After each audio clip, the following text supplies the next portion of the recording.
There's a great quote that I love from Ramana Maharshi. Ramana Maharshi was a great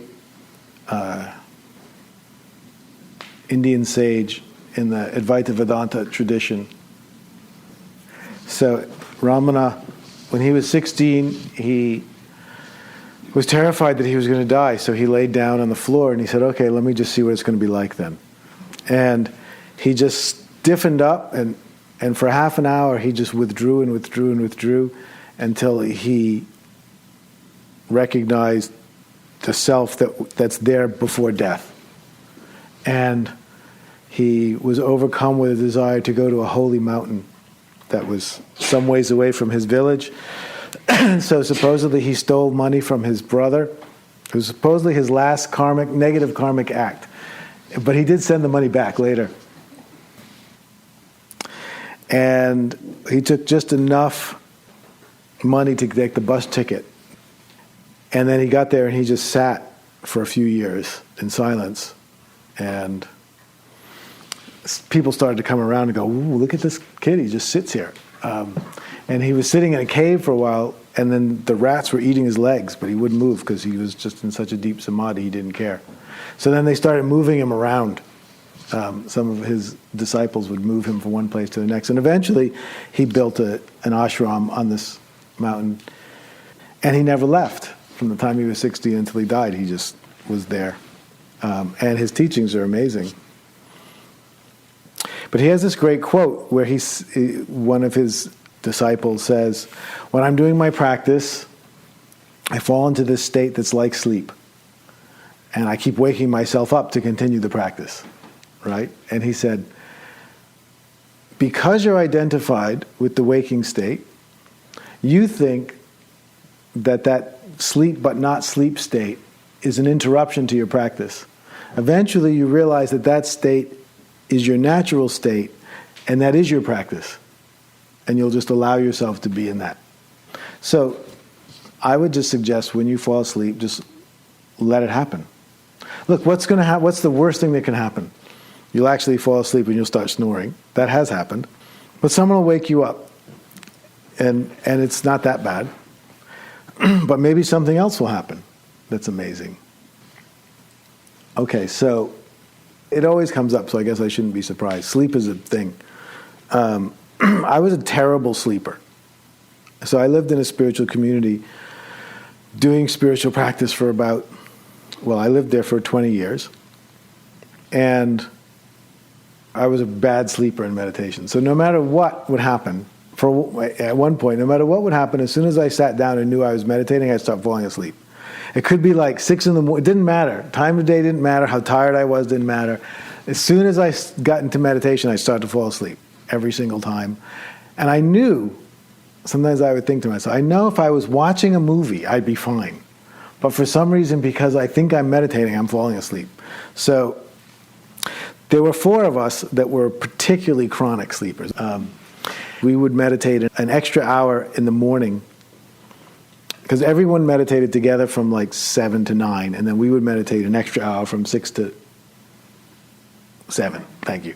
And the 4 of us would we would like sit like this, and then the idea was, if someone fell asleep, you'd slap them on the knee, So we meditated with eyes open. It wasn't really meditating. We were just like policing each other's sleeping.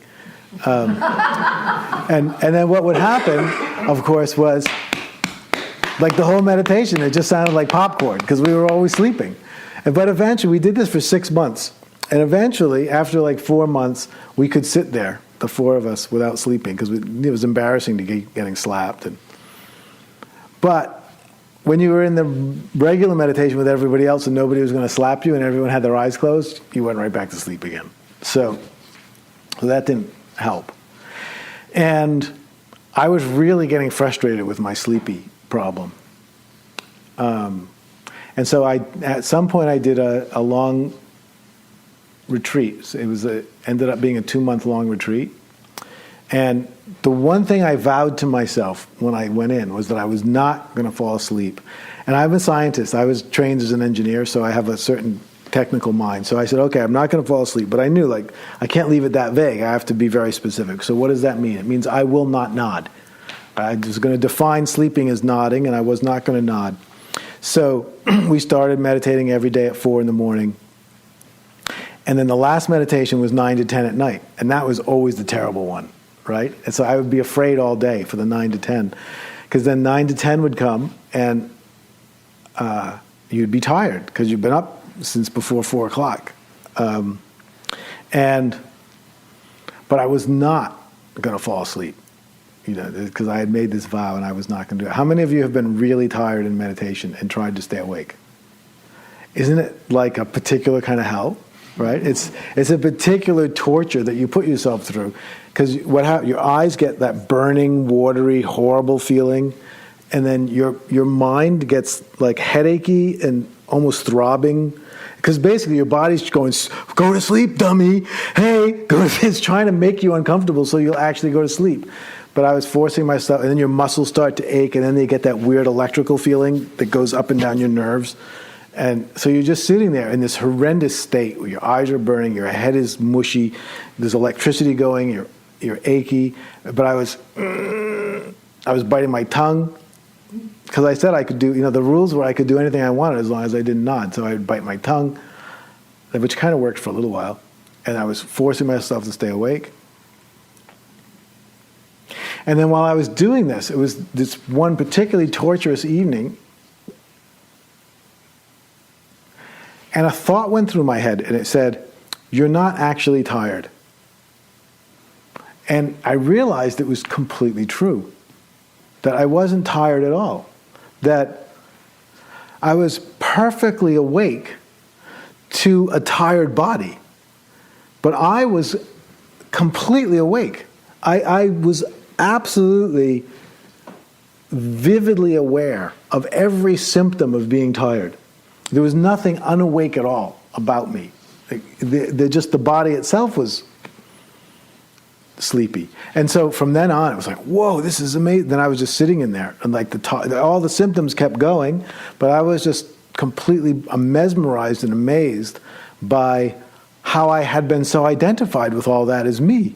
And suddenly now it had nothing to do with me. It was just, it might as well have been your body. It was just a body having all these symptoms, and I just happened to be seeing them from the inside out. And and then the meditation ended, and I went to sleep that night, and I laid down. And as I was relaxing, I felt this tingling on my toes. It distinctly started on my toes, and then it went, and it kind of overtook my whole body, and I was just stuck. And I realized I had fallen asleep. And I thought, wow, I totally just fell asleep, and I'm still awake. And then, your breathing starts to go, because it's not really in your control anymore. And I was just in bed. And then gradually I started to lose sense of my body in bed. And there was just this, I don't know how to describe it, it was just sort of blackness, but this awareness. And I thought, oh my God, I'm in deep sleep and I'm still here. And I was really excited about it. I was like, this is amazing. I'm still here. And then all of a sudden, this was this boom, this explosion of a gas station. So suddenly I was in a gas station, and there were all these people trying to pull me apart. And they were chanting, "You have to die." And I was going, "Ugh." And I realized, oh my God, I'm dreaming. This is amazing. I'm dreaming and I'm still here. Nothing's changed. I went from awake to falling asleep to deep sleep to dream. And then the dream went away. And then I was back in the deep sleep. And I was still going, oh my God, this is so cool. And then it went back and forth through dreams. And then in the morning, the alarm went off on the phone. And then my body kind of jerked around, and then it woke up. And then I was back in it. I was like, oh my God, I have control again. How did that happen? And I realized that when you wake up in the morning, it's like your body is hearing the alarm, not you. Your body gets disturbed, and then it wakes up. And then I was like, oh my God, now I got this back again, the control. And then the whole day, I was kind of in my body, but not really. I was just sort of floating through it, and I would be eating and going, oh my God, this is amazing. Where does that go? And I was like looking at the plate and going, this is going, where does it end up? For those of you who are old enough, the Talking Heads, David Byrne used to sing and say, on stage he'd go like this and say, how do I do this? That was exactly what everything I was doing. I was thinking, how do I do this? How does this happen? And then we'd do meditation. So then, it'd be like this big joke. Meditation time, I'd go in the hall, sit on my cushion, someone would ring the bell, bing, and I would just still be there, going, okay, joke, now I'm meditating. And then the bell would ring again, ding, joke, now I can get up and pretend I'm not meditating. Like, what's the difference? It's just all consciousness straight through, from beginning to end. And it happened the next night, and then the third night. As I was going to sleep the third night, I was starting to freak out because I hadn't lost consciousness. I hadn't disappeared in, 2.5 days. And it started to occur to me that this might not be a good thing, that I might actually be going crazy or doing damage to myself psychologically. But it was a silent retreat, so we couldn't talk to anybody. But I said, well, if this continues, tomorrow I'm going to write a note and I'm going to say, I think I need to see somebody because I've got a problem. So I went to sleep. But then what happened is that night I went to sleep and I just actually went the old-fashioned way, where you close your eyes and then you open them and it's morning and you don't know what happened. And then I was like, oh, damn, I wish I could get that back. Since I know it's not going to hurt me now, it's never come back. But what I realized during that time, very vividly, is that consciousness that's awake through the whole day, and then through the dream states, and then through the deep sleep, and is just aware of it all, was there before this body appeared. And it will be there when this body drops. So then I realized, when the Buddha said, the deathless, he really meant it. This is what, they say these things, and you think, I wonder what they mean by that. They actually mean it. The consciousness that you are was never born, and it will never die. It has nothing to do. The body comes and goes, but that which is aware was there before, and it will be there after. And so, in some very interesting way, I stopped having any fear about dying. And it wasn't like I had a particularly big fear before, but you have this kind of thought, I'd rather not. But it kind of just went away. And there was just it was just replaced with, I don't know, it wasn't replaced with anything. It just was not there. So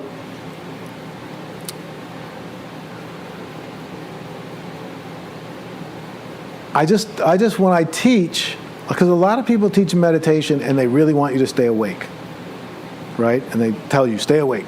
Whatever you do, stay awake. My teacher used to do that. Stay awake. That's why they were slapping each other. And but I want to be really loose with it. And it's tricky because, also you could all just snuggle up with a pillow, and that wouldn't really be what I was talking about either. But I don't want you to be too rigid about falling asleep because you don't really know what's happening. It's more important that you pay attention to whatever's happening. And if what's happening is sleepiness, pay attention to that and just see what it's like. So I said at the beginning of this evening that what we were going to be speaking about is something that you cannot do through an act of will, right? I said ultimately it's a matter of grace. What we're really talking about is a shift in identity, as we've been saying, from the small self to something else, right? That's not something you can do because you are the identity that you're going to shift out of. There's no way. It's literally like the picking yourself up by your bootstraps, which is such a great metaphor, right? You stand here and then you grab your bootstraps and you go like that. It won't work, right? Because there's no outside reference point to make that happen. So you can't do it. But it can happen.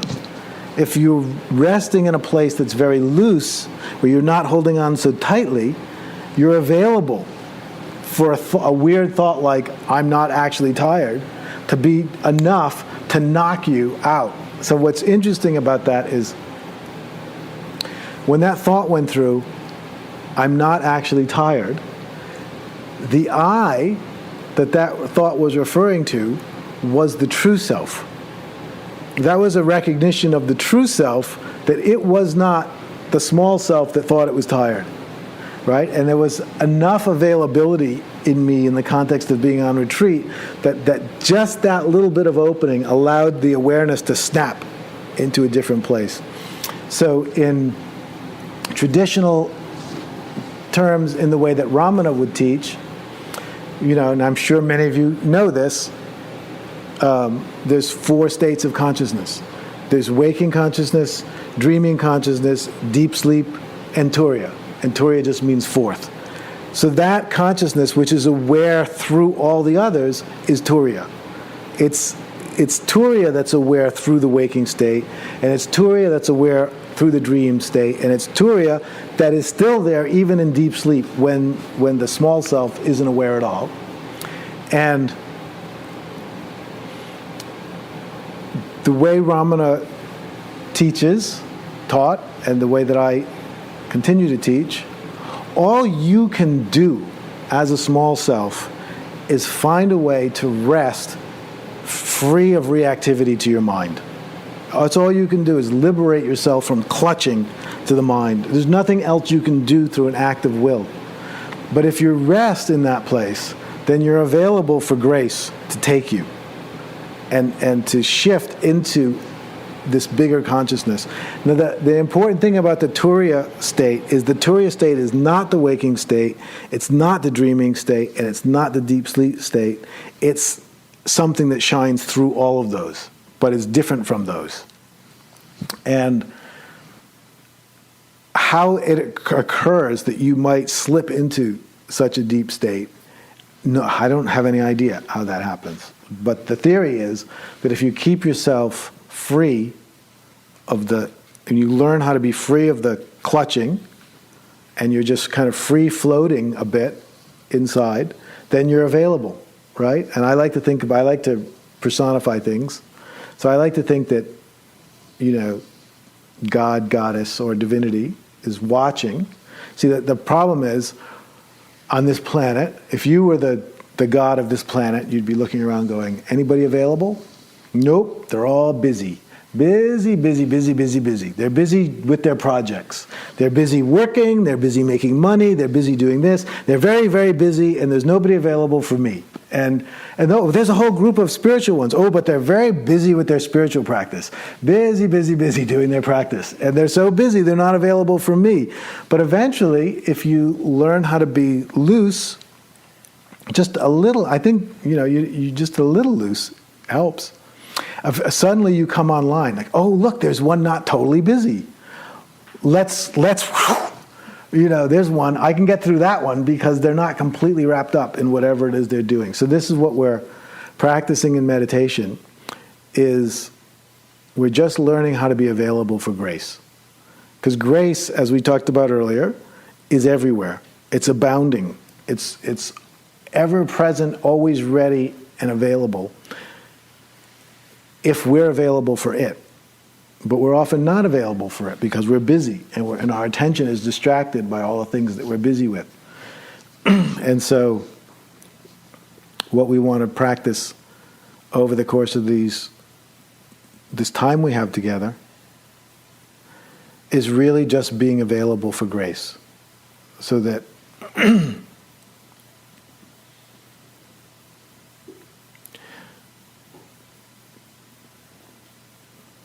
it's like sitting on the edge of the dance, and you're just waiting. But you're available to dance. You don't look like someone who's not going to dance. You're not going like this. You're just waiting, and then someone will come. Okay, you want to dance? And then you say, okay, I do. And then you go, and you see what happens then. Then life becomes different because you've been taken now, and something else is, you're dancing with something else besides this. There's a whole bigger dance now that can take place.